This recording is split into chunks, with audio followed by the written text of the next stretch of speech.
Welcome to the channel, everybody. I'm excited you're here, and I'm excited to talk about my favorite movies over the last 5 years. So there's 15 movies on this list, and I'm gonna be talking about them in release order. I just feel like that's gonna be easiest instead of trying to go from like least favorite to most favorite, because yeah, there for sure are some standouts and ones that I like more, but I just think with that many films, it might be a little too hard, and I don't want the video to be too long. So I'm gonna go through this because I thought it would be a lot of fun, and also because I thought the list should be a little bit longer, but I'll touch on that later. First one I'm gonna do is just go through the list and tell you a little bit of what I liked about them. So I made this list via Letterboxd, which is a social media app for movie lovers.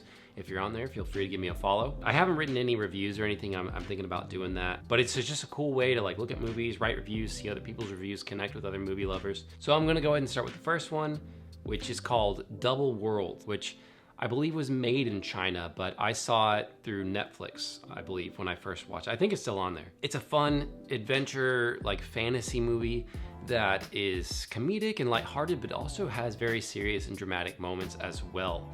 It kind of reminded me a little bit of like Avatar: Last Airbender. I don't think that's a perfect comparison. They're totally different. There's different types of creatures, but just the fact that you kind of have like martial arts and fantasy going together and like a ragtag group. That's kind of why I say that. But it's also reminds me a little bit of Hunger Games. There's a lot of serious stuff. There's a lot of twists and turns. There's things that happen that I did not expect that are very intense. It's a bit of a spectacle, but also it's great martial arts as well. And I'm a martial artist, so I appreciate good choreography, and especially when you weave that choreography into the storytelling as well. Great movie. All right, the next movie is Fat Man, starring Mel Gibson and Walton Goggins. I'm gonna read the synopsis real quick. A rowdy, unorthodox Santa Claus is fighting to save his declining business. Meanwhile, Billy, a neglected and precocious 12-year-old, hires a hitman to kill Santa after receiving a lump of coal in his stocking. Great concept, wonderful.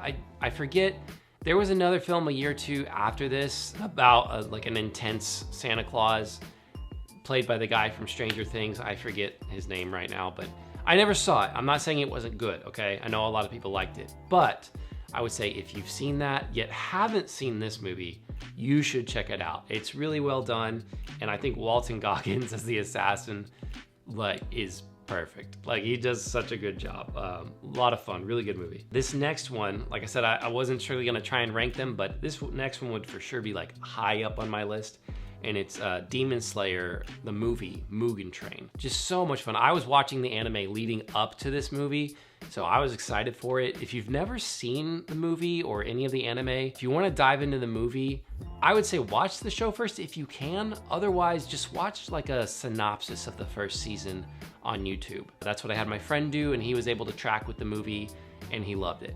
But I love the main character, Tanjiro Kamado, and I love that this movie heavily features one of the Hashira, which is Kyojuro Rengoku. He's just so full of like brightness and courage and life. And it's a story about, you know, obviously good versus evil and combating lies and combating darkness and standing up for other people and, you know, things that we want to see. But it's also, the animation is just gorgeous. It's done so well visually and just phenomenal characters. Great movie. This next one is called The Map of Tiny Perfect Things. I believe this is an Amazon Prime movie, but it definitely has this like indie movie feel. It's like this coming of age story. Again, I'll read the synopsis real fast. Two teenagers trapped in an endless time loop set out to find all the tiny things that make that one day perfect. Which is cool. Like, so this trope, this storytelling device has been used in movies before where, you know, someone repeats the same day over and over. But what I like is that it's not just one person. There's actually two people. And the way that they figure it out, the way that they connect, and then the way they go through that day together, I think is so much fun. And it's heartfelt, it's meaningful. I think it allows you to appreciate things in life in a much more specific way and a broad way at the same time. You start to notice things in your life that are beautiful or that make you happy or give you purpose, especially in terms of people. There's a lot of things in this movie concerning relationships that I think raise a bunch of cool questions and just show how important people are in our lives. So great movie, highly recommended. All right, the next one is Zack Snyder's Justice League. So I'm a big DC fan, okay? I'm just gonna say it. I love Batman, he's like my all-time favorite. I love Superman, love DC Comics, okay? Obviously, people can view the movies as hit or miss, I get it, but I've mostly enjoyed them, or at least I've enjoyed things about them. That being said, I like this movie quite a bit. I know, again, some people are Snyder fanboys, some people hate Snyder. I'm kind of, I wouldn't say indifferent. I would say I like most of his stuff, but there are times when I'm like, oh, that was a miss, bro. So, but for this one, I really enjoyed it. Especially compared to what we got in the theaters, I just think this one is way more epic. It's long, but you can watch it episodically. That's kind of how it's structured. And I just, even the way they scored it, the way they do the dialogue, I just think it's more epic, it's more fun, the characters are more fleshed out. And I think they took out a lot of the unnecessary juvenile jokes. There still is humor in it. I'm all about having humor in a movie, but I like, a good wit, and I like when it really supports characters versus just we're making a joke now. But also great action. I love the visual style of it. Great movie. The next one is Dune. Dune, from a technical standpoint, is fantastic. It is cast well, so it's great acting, the cinematography, production value, the shooting on location, costuming, all that stuff is wonderful. And the story's cool. I'm a sci-fi guy. I haven't read the book. I've heard mixed things. I know some people love the book. I have a friend, dear friend, who hates that book. And part of it is just the writing style and the way it's written. He still can appreciate the story, and he actually likes the movies quite a bit. So don't come after me or my friend, okay? But I just think it's funny because we have a lot of the same viewpoints on things. Like I said, I haven't read the book, but I enjoyed the movie. So it was a good movie. Not the best movie you've ever seen, but a pleasant, cinematic, epic experience. The next one is Tick, Tick, Boom. This is a musical starring Andrew Garfield, and I thought it was a really good film. It's based on a real person's life and story, the guy who wrote the musical Rent. And it's interesting to see kind of his journey, what he went through in his life to get to that point in his career. And Andrew Garfield, I just think he's a phenomenal actor and can sing really well. I like the way Lin-Manuel Miranda directed it, the way he goes from the musical aspects of the film to the film story aspects of the film. And obviously the music tells the story as well, but I think it's well put together. It's really catchy and very, very entertaining movie. All right, this next one is The Batman. And I'm just a big Batman fan, okay? And if you don't know this, I'm a really, really close friends with Batman. That may not make a ton of sense to you, but never mind. This movie is good. I think it was overhyped a little bit. Don't crush me in the comments for saying that. I know a lot of people love it, and keep loving it. That's fine. I just thought it was a little too dark. I'm all about a serious and intense Batman story. Like I said, I've loved Batman since I was a little kid, all the way till now. And I'm all about maturing with your characters. But also from a movie experience, I think Batman should be enjoyed by as many people as you can get in there. That doesn't mean that it can't be more realistic. I think the Dark Knight trilogy is a good example of being an intense, gritty, realistic Batman without going too dark. If you've got a mature kid, I think you could take that kid to go see that movie easily. And I just feel like that should be a part of it. So this is my personal opinion. But when you get to the point where it's so dark and so scary, to where it's the movie is PG-13 technically, but I mean, guys, it's borderline R. It's borderline R. And I think that's kind of just a little sad for the kid in me, if that makes sense. As an adult, had fun, it was great. But I know what it's like when you're a kid and you want to go see something, especially if you love Batman and your parents are like, let me go see it first, and then, we'll take you, which is what my parents did.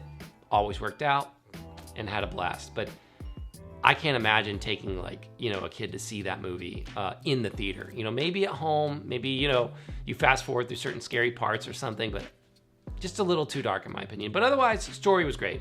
Cinematography amazing.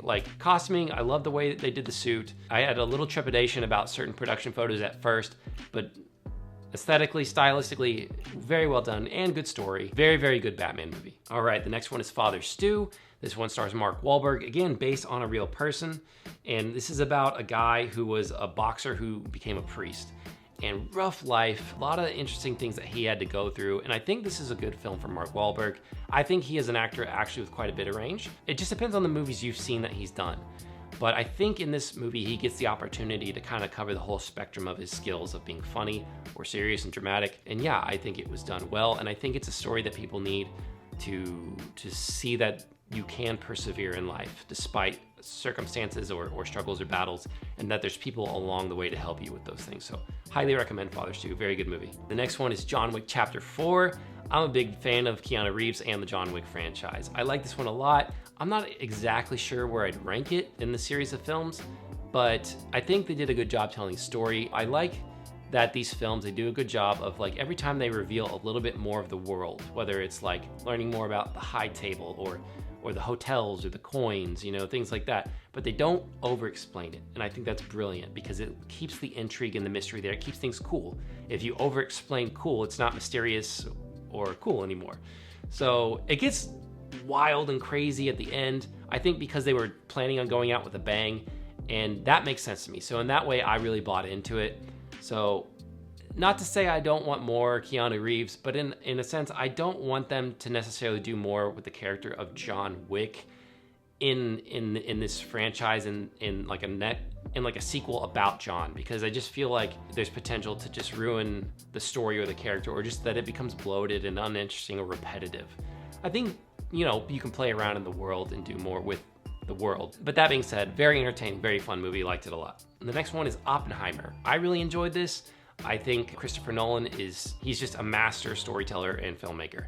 I wouldn't say it's my favorite one. Again, a lot of people were saying that, but I think part of that was just a lot of the hype of like Barbenheimer, you know, Barbie and Oppenheimer, and everyone was finally excited to go to the movies again. But I liked it, and cast so well. He does a good job of doing practical effects, written well, good pacing. I liked it, but I wouldn't say it's my favorite. All right, the next one is Godzilla Minus One. I thoroughly enjoyed this movie. This is a Japanese Godzilla movie. Now, I haven't seen all of them because there's a ton of them, but I've seen a handful of Godzilla movies. And for me, I love this one because it just had a lot of heart, and it had good characters and good story, and set in post-war Japan, and raised a lot of interesting questions that, like, I wonder, like, I don't know if any Japanese people are watching this, but like, I'd love to know your thoughts on what you think about those questions. You know, like the main character is a kamikaze pilot, and the questions they ask about, you know, about valuing life, you know, and I just thought it was very, very interesting, and the visual effects were really good, and also I just cared about the characters. It's like, I don't want Godzilla to kill these characters, so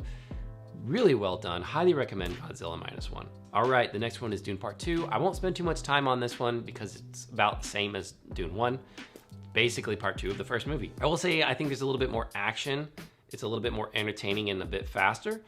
So that's cool, but I think I might like the first one more in terms of a narrative and just an overall movie. It's not to say Dune Part 2 is bad, it's not. But again, they're kind of both one big movie. But again, super well made, really enjoyed it, good sci-fi movie. Next one is The Fall Guy. This one was surprising.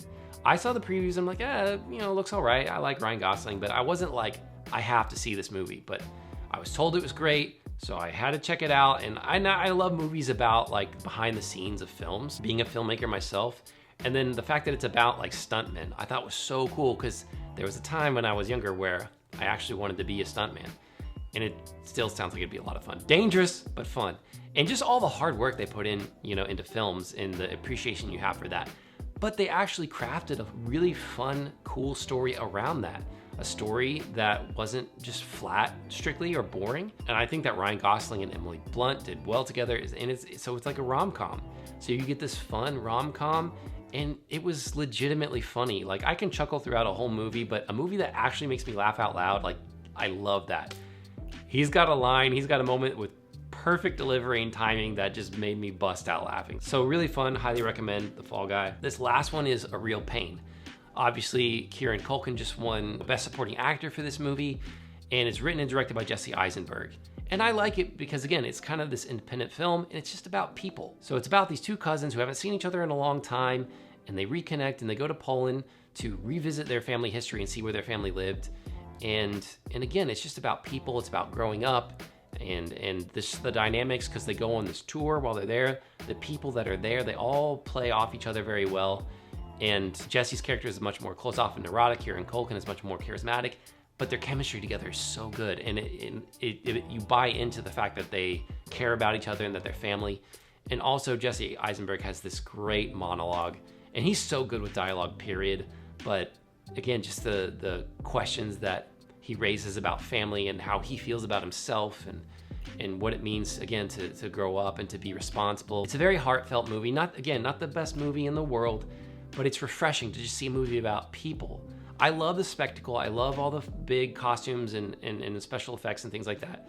but sometimes I just, like, I'm a person living in the world and I just want to see a story about people living in the world. And any story that does that well and also makes me appreciate the people in my life and appreciate family, I love that, because it's not always easy to do. So those are my favorite movies of the last 5 years. As I said earlier in the beginning of the video, there's only like 15 movies, and I think that number's kind of low. And the reason I brought that up is because on my Letterboxd, I did some math, and I realized I used to average about 22 to 25 movies in theaters every year. That doesn't even include like seeing certain films multiple times. And then now over the last 5 years, I've averaged like 12 to 13. And like, that's just sad to me. As you can see, there's some great movies, and I'm sure you've got some that I didn't even list that you were like, oh, have you seen this movie? You know, so leave those in the comments. So still, good movies are still being made, thank God, but they're just fewer and far between. And I want to encourage you, like, if you're a filmmaker, if you're a storyteller, get out there and tell a story. Please, we need them. We need stories that give us meaning, that uplift us, that give us hope, that are encouraging, that have good morals, good values, and that are challenging. Obviously, we need all kinds of stories. So if you've got a story that is important, please tell it. Don't worry about all the fancy equipment. Those things come in time. Like, I've seen movies that don't have the highest production value, but are still really great because they have great characters, great story, and a lot of heart, and a good, message to give to the world. I highly encourage you to get out there and make films. So like I said a second ago, I'm sure I left some of your favorites off of my personal list. I'd love to know what your favorites were. And do you agree with my list? Do you disagree? Let me know. I love starting a conversation down in the comments with you guys. And again, movie talk is like my favorite. So please let me know what you think. As always, guys, thank you so much for taking the time to hang out with me. If you like this video, if you found any value in it, please like, share, and subscribe. And I'll see you guys in the next one.